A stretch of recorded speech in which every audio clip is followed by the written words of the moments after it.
Good morning, third years. Hope all of you are fine. So we will continue with our classes on neonatal care. So our today's portion is high risk neonates.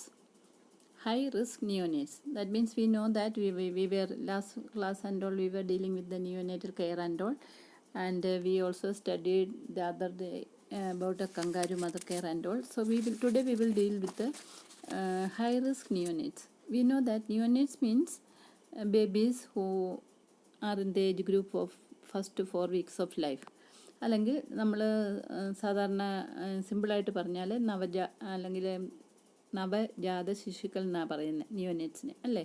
അപ്പോൾ അവരുടെ പ്രത്യേകത, അവർ high risk ആകുന്നത് എപ്പോഴാണ്, അങ്ങനെയുള്ളപ്പോൾ എന്തൊക്കെ care കൊടുക്കണം എന്നാണ് നമുക്ക് പഠിക്കാനുള്ളത്. അപ്പോൾ ഹൈ റിസ്ക് നിയോനേറ്റ്സ് എന്ന് പറഞ്ഞാൽ neonates who are at high risk is called known as high risk നിയോനേറ്റ്സ്.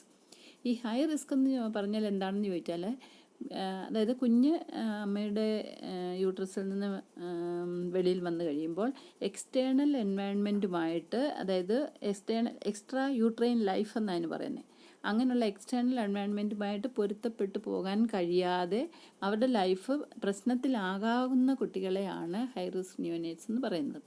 So babies who are at risk to survive for babies who are at risk and who can survive for life in extrauterine environment after birth. Okay, അതായത് babies who are at risk to survive for life in extrauterine environment after birth. അതായത് കുഞ്ഞ് ജനിച്ചു കഴിഞ്ഞ് extrauterine environmentുമായിട്ട് പൊരുത്തപ്പെട്ട് പോകാൻ കഴിവില്ലാത്ത കുട്ടികളെയാണ് high risk babies എന്ന് പറയുന്നത്, നിയോനേറ്റ്സ് എന്ന് പറയുന്നത്. Okay, and that type of babies require close and continuous monitoring and early care by health care professionals. അതായത് അങ്ങനെയുള്ള കുട്ടികൾക്ക് കൂടുതൽ വളരെയധികം കണ്ടിന്യൂസ് ആയിട്ടുള്ള ഒബ്സർവേഷൻ വേണം, മോണിറ്ററിങ് വേണം. അങ്ങനെയുള്ള അവർക്ക് as far as early appropriate care കൊടുക്കണം ബൈ ദ ഹെൽത്ത് പ്രൊഫഷണൽസ്. അതുകൊണ്ട് their life can be saved only by proper care and applying need based care by health professional. അതായത് അവരെ ഒബ്സർവ് ചെയ്ത് കഴിഞ്ഞ് അവരെന്തെങ്കിലും പ്രോബ്ലത്തിലാണെന്ന് മനസ്സിലാക്കിയാൽ അവരെ എങ്ങനെ സേവ് ചെയ്യാമെന്ന് ചോദിച്ചാൽ പ്രോപ്പർ ആൻഡ് അപ്രോപ്രിയേറ്റ് കെയർ, അവരുടെ ആവശ്യം അനുസരിച്ചുള്ള പ്രോപ്പർ ആൻഡ് അപ്രോപ്രിയേറ്റ് കെയർ അത്യാവശ്യമായിട്ട് വേണ്ട സമയത്ത് ഇമ്മീഡിയറ്റ് ആയിട്ട് കൊടുത്തെങ്കിൽ മാത്രമേ അവരുടെ ജീവൻ നിലനിർത്താൻ പറ്റത്തുള്ളൂ. അതാണ് പറയുന്നത്, their life can be saved only by proper care and applying need based care by health professional, അല്ലേ? അപ്പോൾ നിയോനേറ്റ്സ് ആകുമ്പോൾ അത്രമാത്രം കീൻ ഒബ്സർവേഷൻ വേണം, അവരെ അതുപോലെ മോണിറ്റർ ചെയ്യണം. അല്ലെങ്കിൽ കുഞ്ഞിനെ കരയുക മാത്രമല്ലേ കുഞ്ഞുങ്ങൾ ചെയ്യത്തുള്ളൂ, അവർക്ക് എന്തൊക്കെയാണ് അവരുടെ പ്രോബ്ലം എന്ന് നമുക്ക് ഇങ്ങോട്ട് പറയാൻ പറ്റത്തില്ല. അപ്പോൾ അവരെ ഒബ്സർവ് ചെയ്ത് അസസ് ചെയ്ത് ഒബ്സർവ് ചെയ്ത് അവരുടെ മോണിറ്റർ ചെയ്ത് അവരുടെ അബ്നോർമാലിറ്റി കണ്ടുപിടിച്ച് വേണ്ട കെയർ അപ്രോപ്രിയേറ്റ് ആയിട്ട് വേണ്ട സമയത്ത് കൊടുത്താൽ മാത്രമേ കുഞ്ഞുങ്ങളുടെ ലൈഫ് സേവ് ചെയ്യാൻ പറ്റത്തുള്ളൂ. അതാണ് പറയുന്നത്, their life can be saved only by proper care and applying need based care by health professionals.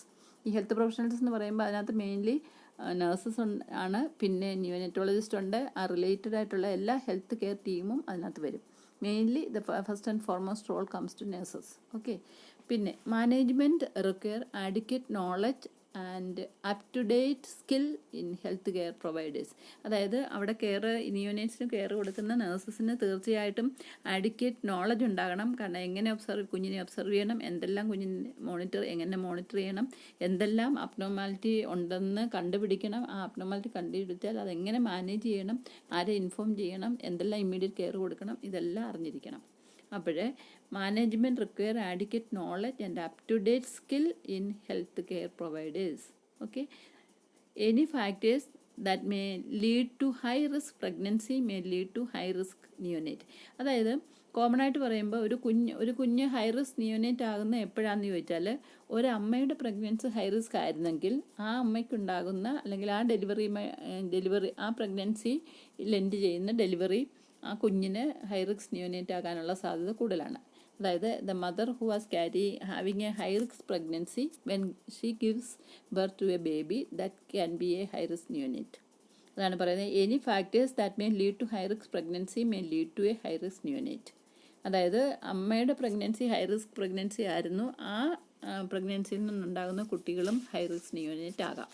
അപ്പോൾ ഇത്രയാണ് നമ്മൾ ഹൈ റിസ്ക് നിയോനേറ്റിനെ പറ്റി പ്രൈമറി ആയിട്ട് അറിഞ്ഞിരിക്കേണ്ട കാര്യങ്ങൾ. അതായത് കുഞ്ഞിന് എക്സ്ട്രാ യൂട്രൈൻ ലൈഫ് എൻവയൺമെൻറ്റുമായിട്ട് പൊരുത്തപ്പെട്ടു പോകാൻ കഴിഞ്ഞില്ല എങ്കിൽ അങ്ങനെയുള്ള കുട്ടികളെ ആണ് നമ്മൾ ഹൈ റിസ്ക് നിയോനേറ്റ്സ് എന്ന് പറയുന്നത്. അങ്ങനെയുള്ള കുട്ടികളെ പ്രോപ്പറായിട്ട് ഒബ്സർവ് ചെയ്യണം, മോണിറ്റർ ചെയ്യണം. അവരുടെ അബ്നോർമാലിറ്റി എന്താണെന്ന് പെട്ടെന്ന് കണ്ടുപിടിച്ചിട്ട് ഇമ്മീഡിയറ്റ് കെയർ കൊടുക്കണം. എങ്കിൽ മാത്രമേ അവരുടെ ലൈഫ് സേവ് ചെയ്യാൻ പറ്റൂ. അങ്ങനെ നമ്മൾ കണ്ടുപിടിക്കണമെങ്കിൽ അതിനുള്ള ആഡിക്വേറ്റ് നോളജും ഒക്കെ കെയർ കൊടുക്കുന്ന നഴ്സസിനും മറ്റുള്ള ഹെൽത്ത് ടീം മെമ്പേഴ്സിനും ഉണ്ടാകണം, ഹെൽത്ത് കെയർ പ്രൊഫഷണൽസിനും ഉണ്ടാവണം. പിന്നെ അങ്ങനെ കെയർ കൊടുക്കുന്നതിന് അഡിക്വേറ്റ് നോളജ് എക്സ്പീരിയൻസും വേണം. തന്നെയല്ല എപ്പോഴും നഴ്സസിന് പ്രത്യേക നോളജ് ഉണ്ടായിരിക്കണം. ഹൈ റിസ്ക് പ്രഗ്നൻസിയിൽ നിന്ന് കിട്ടുന്ന കുട്ടികൾ ഹൈ റിസ്ക് നിയോനേറ്റ്സ് ആകാനുള്ള സാധ്യത കൂടുതലാണെന്നും അറിഞ്ഞിരിക്കണം. അപ്പോൾ ബേബി വരുമ്പം തന്നെ നിയോനേറ്റൽ യൂണിറ്റിൽ ഒരു ബേബി വരുമ്പം തന്നെ ഇതൊരു ഹൈ റിസ്ക് പ്രഗ്നൻസിയുടെ ബേബി ആണെന്നുള്ള ഇൻഫർമേഷൻ കിട്ടിയാൽ ആ കുട്ടിക്ക് സ്പെഷ്യൽ കെയർ കൊടുക്കാൻ ഉള്ള സംവിധാനങ്ങളും സന്നദ്ധതയും ഒക്കെ അവിടെ വർക്ക് ചെയ്യുന്ന ഹെൽത്ത് ടീമിന് ഉണ്ടായിരിക്കണം. ഓക്കെ, പിന്നെ അടുത്തത് ഇനി എന്തൊക്കെയാണ് factors leading to birth of high risk neonates നോക്കാം. അതായത് ഒരു ഹൈ റിസ്ക് നിയോനേറ്റ്സ് ഉണ്ടാകാനുള്ള ഫാക്ടേഴ്സ് എന്തൊക്കെയാണ്? First and foremost is poor economic background of the mother. അതായത് അമ്മയുടെ പുവർ സോഷ്യോ എക്കണോമിക്, അതായത് സാമൂഹികവും സാമ്പത്തികവുമായ എൻവയൺമെൻറ്റ് ബിലോ നോർമൽ അല്ലെങ്കിൽ പുവർ ആണെങ്കിൽ അങ്ങനെയുള്ള അമ്മമാർക്കുണ്ടാകുന്ന കുട്ടികൾക്ക് ഹൈ റിസ്ക് നിയോനേറ്റ് ആകാം. അതായത് പുവർ എന്ന് പറയുമ്പോൾ ഒരുപക്ഷെ അവർക്ക് പ്രോപ്പർലി ന്യൂട്രീഷൻ എടുക്കാൻ കഴിവുണ്ടായിരുന്നില്ല, അല്ലെങ്കിൽ ആഡിക്വേറ്റ് ന്യൂട്രീഷൻ കിട്ടിയിരുന്നില്ല, അല്ലെങ്കിൽ സൊസൈറ്റിയിൽ അതിനുള്ള വേണ്ട തരത്തിലുള്ള കെയർ കിട്ടാനുള്ള സംവിധാനങ്ങളൊന്നും ഉണ്ടായിരിക്കില്ല. അങ്ങനെയൊക്കെ ഉള്ളപ്പോഴാണ് poor socio economic background of the mother can lead to giving birth to a high risk neonate. Then second is malnutrition with weight under 40 kilo and height under 145 centimeter and HB below 8 mg/%. അതായത് ഒരു pregnant മദറിൻ്റെ weight 40 കിലോയിൽ കുറവും height 145 സെൻറ്റിമീറ്ററിൽ കുറവും അതുപോലെ haemoglobin concentration 8 milligram% കുറവുമാണെങ്കിൽ അങ്ങനെയുള്ള അമ്മമാർക്കുണ്ടാകുന്ന കുട്ടികൾ high risk neonate ആകാനുള്ള സാധ്യത കൂടുതലാണ്. അതായത് അമ്മയുടെ വെയ്റ്റ് 40 കിലോയിൽ കുറവ്, ഹൈറ്റ് 145 സെൻറ്റിമീറ്റർ കുറവ്, HB കോൺസെൻട്രേഷൻ 8 മില്ലിഗ്രാം% കുറവാണെങ്കിൽ അങ്ങനെ ഉണ്ടാകുന്ന അമ്മമാരുടെ കുട്ടികളും ഹൈ റിസ്ക് നിയോനേറ്റ്സ് ആയിരിക്കും. Then third is maternal age less than 20 years and or age 30 years or above. അതായത് ഒരമ്മയുടെ അതായത് ഒരു കുഞ്ഞിന് ജന്മം കൊടുത്ത അമ്മയുടെ വയസ്സ് 20-ൽ താഴെയോ അല്ലെങ്കിൽ 35 വയസ്സും അതിൽ കൂടുതലോ ആയാലും അങ്ങനെയുള്ള അമ്മമാർക്കുണ്ടാകുന്ന കുട്ടികളും ഹൈ റിസ്ക് നിയോനേറ്റ് ആണ്. അതായത് 20 വയസ്സിൽ താഴെയുള്ള അമ്മമാർ, കുഞ്ഞിന് ജന്മം കൊടുക്കുന്ന 20 വയസ്സിൽ താഴെയുള്ള അമ്മമാരും അല്ലെങ്കിൽ 35 വയസ്സ് കൂടുതലോ ഉള്ള അമ്മമാരും ഹൈ റിസ്ക് ബേബീസിനാകാം ജന്മം കൊടുക്കുക. ഓക്കെ, പിന്നെ ഗ്രാൻഡ് മൾട്ടിപ്പാര അങ്ങനെ പറഞ്ഞാൽ എന്താ? അതായത് മൾട്ടിപ്പാര എന്ന് പറഞ്ഞാൽ അമ്മ ഒരുപാട് പ്രാവശ്യം ഒത്തിരി കുഞ്ഞുങ്ങൾ അമ്മയ്ക്ക് ഉണ്ടായിട്ടുണ്ട്. അങ്ങനെ വരുമ്പോൾ ഒരുപാട് കുഞ്ഞുങ്ങൾക്ക് ജന്മം കൊടുത്തതിന് ശേഷം ഒരുപക്ഷെ 4-മത്തെ 5-മത്തെ 6-മത്തെ അങ്ങനെയൊക്കെ മൾട്ടിപ്പാര എന്ന് പറയുമ്പോൾ ഒരുപാട് പ്രാവശ്യം പ്രസവിച്ചിട്ടുള്ള അമ്മമാരെന്ന് അതിൻ്റെ അർത്ഥം. അങ്ങനെ ഇതൊരു പക്ഷേ 5-മത്തെ കുഞ്ഞാകാം, 6-മത്തെ കുഞ്ഞാകാം. അങ്ങനെ വരുമ്പം ഗ്രാൻഡ് മൾട്ടി എന്ന് പറയും.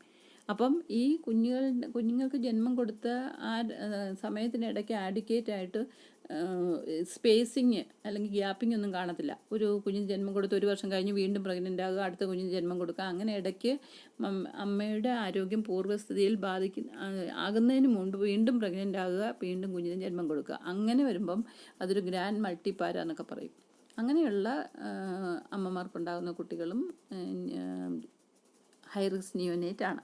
Okay, grand multipara. Multi means giving birth to many children എന്നുള്ള അർത്ഥം. അറ്റ് എ ടൈം അല്ല, പല പ്രാവശ്യമായിട്ട് ഒത്തിരി കുഞ്ഞുങ്ങൾക്ക് ജന്മം കൊടുത്തിട്ടുള്ള അമ്മമാർക്കുണ്ടാകുന്ന കുട്ടികൾ ഹൈ റിസ്ക് നിയോനേറ്റ് ആണ്. പിന്നെ bad obstetrical history with abortions, still birth, difficult labour, operative deliveries, perinatal death, congenital malformation etcetera. എന്താണെന്ന് ചോദിച്ചാൽ ഒരമ്മയ്ക്ക് കുഞ്ഞിന് ജന്മം കൊടുത്ത അമ്മയ്ക്ക് ഒത്തിരി ബാഡ് ഒബ്സ്റ്റട്രിക്കൽ ഹിസ്റ്ററി ഉണ്ട്.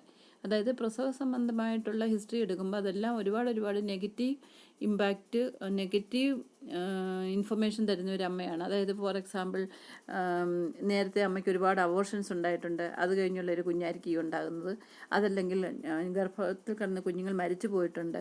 അതല്ലെങ്കിൽ പല പ്രാവശ്യവും നോർമൽ ഡെലിവറി അല്ലായിരുന്നു, ഡിഫിക്കൽട്ട് ലേബറാണ്.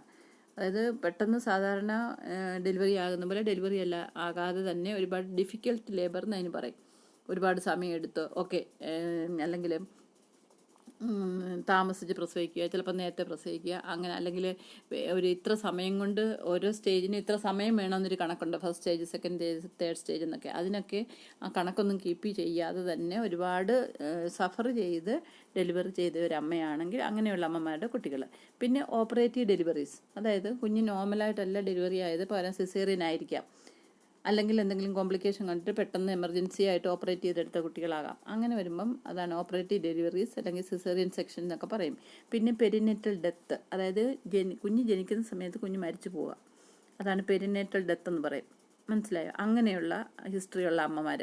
അല്ലെങ്കിൽ കൺജനിറ്റൽ മാൽഫോർമേഷൻസ്, അതായത് കുഞ്ഞുണ്ടായപ്പോൾ കുഞ്ഞിന് അംഗവൈകല്യങ്ങളോ അതുപോലെ തന്നെ എന്തെങ്കിലുമൊക്കെ പ്രോബ്ലമുള്ള കുട്ടികൾ ഉണ്ടായിട്ടുള്ള അമ്മമാർ. അപ്പോൾ ഇത്രയും ഹിസ്റ്ററി തരുന്ന അമ്മമാരെല്ലാം നമ്മൾ mother with bad obstetrical history എന്നാണ് പറയുന്നത്. അപ്പോൾ അങ്ങനെയുള്ള അമ്മമാർക്കുണ്ടാകുന്ന പിന്നെ ഉണ്ടാകുന്ന കുട്ടികൾക്കും ഹൈ റിസ്ക് ബേബി ആകാനുള്ള സാധ്യത കൂടുതലാണ്. ഓക്കെ, അപ്പം ബാഡ് ഒബ്സ്റ്റട്രിക്കൽ ഹിസ്റ്ററി എന്ന് പറയുമ്പോൾ അതിനകത്ത് അബോർഷൻ വരാം, സ്റ്റിൽ ബർത്ത് വരാം. സ്റ്റിൽ ബർത്ത് എന്ന് പറഞ്ഞാൽ ഗർഭപാത്രത്തിൽ കിടന്ന് തന്നെ കുഞ്ഞ് മരിക്കുക. പിന്നെ ഡിഫിക്കൽട്ട് ലേബർ ആകാം, പ്രസവം നോർമലായിട്ടല്ല നടന്നത്. പിന്നെ സിസേറിയനാകാം, പെരിനേറ്റൽ ഡെത്ത് ആകാം, ജനിക്കുന്ന സമയത്തുള്ള മരണമാകാം, അല്ലെങ്കിൽ ജനിച്ച കുട്ടികൾക്ക് ഒത്തിരി അംഗവൈകല്യങ്ങളുണ്ടാകാം. ഇങ്ങനെയുള്ള കുഴപ്പങ്ങളൊക്കെ ഉള്ള അമ്മമാർക്കുണ്ടാകുന്ന കുട്ടികൾക്ക് നമ്മൾ ഹൈ റിസ്ക് നിയോനേറ്റ്സ് എന്ന് പറയാം.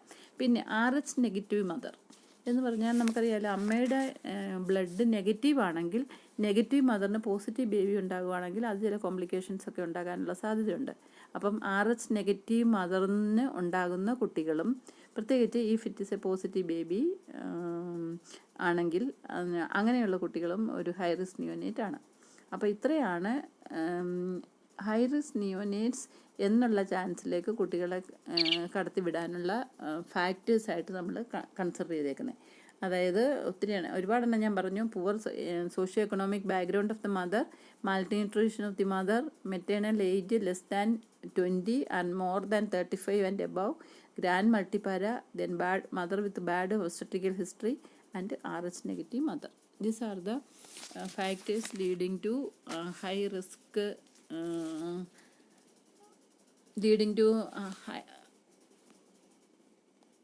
Birth of a high risk neonate. ഇത് കൂടാതെ കുറേ എണ്ണം കൊണ്ട് പ്രധാനപ്പെട്ടതായിട്ടുണ്ട്. അതായത് ഹൈപ്പർ ടെൻഷൻ ഡ്യൂറിങ് പ്രഗ്നൻസി, അതായത് മദറിന് പ്രഗ്നൻസിയിൽ ഹൈപ്പർ ടെൻഷൻ ഉണ്ടായിരുന്നു, ഹൈ ബ്ലഡ് പ്രഷർ ഉള്ള അമ്മയാണ്. ചിലപ്പം അവരുടെ നോർമൽ ലൈഫിൽ അവർ BP ഒന്നും ഉണ്ടായിരുന്നിരിക്കില്ല, പക്ഷേ പ്രഗ്നൻ്റ് ആകുന്ന സമയത്ത് ചിലപ്പം BP ഹൈ ആകാറുണ്ട്. അതിന് നമ്മൾ പ്രീ എക്ലാംസിയ എന്നൊക്കെ പറയും. അത് നിങ്ങൾ 4th ഇയറൊക്കെ ചെല്ലുമ്പോൾ നന്നായിട്ട് ഡീറ്റെയിൽ ആയിട്ട് പഠിക്കും. അതായത് പ്രഗ്നൻസിയിൽ അമ്മയ്ക്ക് ഹൈ BP ഉണ്ടാകുക, അത് ചില കോംപ്ലിക്കേഷൻസ് ഒക്കെ ഉണ്ടാക്കുക. പിന്നെ അമ്മയ്ക്ക് പ്രഗ്നൻസി ഡയബറ്റീസ് ഉണ്ടാകാനുള്ള സാധ്യതയുണ്ട്. അതല്ലാതെ തന്നെ ചില diabetic mother giving birth to a child, അതല്ലാതെ പ്രഗ്നൻസിയിൽ ആ പീരീഡിൽ മാത്രം ഡയബറ്റിക് ആകുന്ന അമ്മമാരും ഉണ്ട്. ഇത് രണ്ടും കോംപ്ലിക്കേറ്റഡ് ആണ്. അപ്പോൾ അങ്ങനെയുള്ള അമ്മമാരുടെ കുട്ടികളും ഹൈ റിസ്ക് നിയോനേറ്റ്സ് ആണ്. പിന്നെ ഹാർട്ട് ഡിസീസ് കോംപ്ലിക്കേറ്റിംഗ് പ്രഗ്നൻസി, അതായത് അമ്മയ്ക്ക് എന്തെങ്കിലുമൊക്കെ ഹാർട്ട് ഡിസീസ് ഉണ്ടായിരുന്നു, അങ്ങനെയുള്ള അമ്മ ഗർഭം ധരിക്കുകയും കുട്ടികളുണ്ടാകുമ്പോഴും അങ്ങനെയുള്ള അമ്മമാരുടെ കുട്ടികളും ഹൈ റിസ്ക് നിയോനേറ്റ്സ് ആണ്. പിന്നെ ടോക്സീമിയ ഓഫ് പ്രഗ്നൻസി, അത് ഞാൻ നേരത്തെ പറഞ്ഞ, അതായത് പ്രഗ്നൻസിയിൽ BP ഉണ്ടാകുക, അതുകൊണ്ട് ഹൈ BP ആകുക, അത് കൺട്രോൾഡ് ആകുന്നില്ല, പെട്ടെന്ന് സിസേറിയനൊക്കെ ചെയ്ത് കുട്ടിയെ എടുക്കേണ്ടി വരിക. മനസ്സിലായോ? അങ്ങനെ അതാണ് ടോക്സീമിയസ് ഓഫ് പ്രഗ്നൻസി എന്ന് പറഞ്ഞാൽ. പിന്നെ പുവർ ഫീറ്റൽ ഗ്രോത്ത്, അതായത് ഇൻട്രാ യൂട്രൈൻ ലൈഫിന് കുഞ്ഞ് ഗർഭപാത്രത്തിൽ കിടക്കുമ്പോൾ നല്ലപോലെ വളരാതെ പൂർണ്ണ വളർച്ച എത്താതെ യൂട്രൈൻ ഗ്രോത്ത് റിട്ടാർഡേഷനൊക്കെ ഉണ്ടാകുന്ന കുട്ടികൾ. അതായത് ചിലപ്പോൾ അവരുടെ ബർത്ത് വെയ്റ്റ് 2000 ഗ്രാമിൽ കുറവാകാം, അതായത് 1 നമ്മൾ കഴിഞ്ഞ ദിവസം അതിൻ്റെയൊക്കെ ടേംസൊക്കെ പഠിച്ചിട്ടുണ്ട്. Extremely low birth weight, moderately low birth weight, അങ്ങനെയൊക്കെയുള്ള കുട്ടികൾ. അത് പുവർ ഫീറ്റൽ ഗ്രോത്തിൻ്റെ കോൺസിക്വൻസ് ആയിട്ടാണ് അങ്ങനെയുള്ള കുട്ടികളുണ്ടാകുന്നത്. അപ്പോൾ ഈ കാരണങ്ങളെല്ലാം കൊണ്ട് ഒരു ഹൈ റിസ്ക് നിയോനേറ്റ്സ് ഉണ്ടാകാം. ഓക്കെ, അപ്പോൾ ഇത്രയും കാരണങ്ങളാണ്, അതായത് factors leading to birth to a high risk neonate. Okay. അപ്പോൾ ഇന്നത്തെ ക്ലാസ്സിൽ നമ്മൾ what is the meaning of high risk neonates എന്നാണ് പഠിച്ചത്. അതിനകത്ത് ഹൈ റിസ്ക് ന്യൂനേറ്റ്സിനകത്ത് മെയിൻലി നമുക്ക് ഇനി നമുക്ക് കുറേ കൂടി ഡീറ്റെയിൽഡ് ആയിട്ട് പഠിക്കാനുണ്ട്. കോമൺ ആയിട്ടുള്ള കാര്യങ്ങൾ ഇത് പറഞ്ഞുള്ളൂ. ഹൈ റിസ്ക് ന്യൂനേറ്റ്സിൽ മെയിൻലി 2 തരമാണുള്ളത്. ഒന്ന് ലോ ബർത്ത് വെയിറ്റ് ബേബിയും ഒന്ന് പ്രീടൈം ബേബിയാണ്. അത് നമുക്ക് നെക്സ്റ്റ് ക്ലാസ്സിൽ ഡീൽ ചെയ്യാം. അപ്പോൾ ഇപ്പോൾ ഹൈ റിസ്ക് ന്യൂനേറ്റ്സ് എന്താണെന്നും അതിനുള്ള ഫാക്ടേഴ്സ് എന്തൊക്കെയാണ്, അതിനുള്ള കാരണങ്ങൾ എന്തൊക്കെയാണ്, ഇതെല്ലാം നമ്മൾ പഠിച്ചു. ഓക്കെ.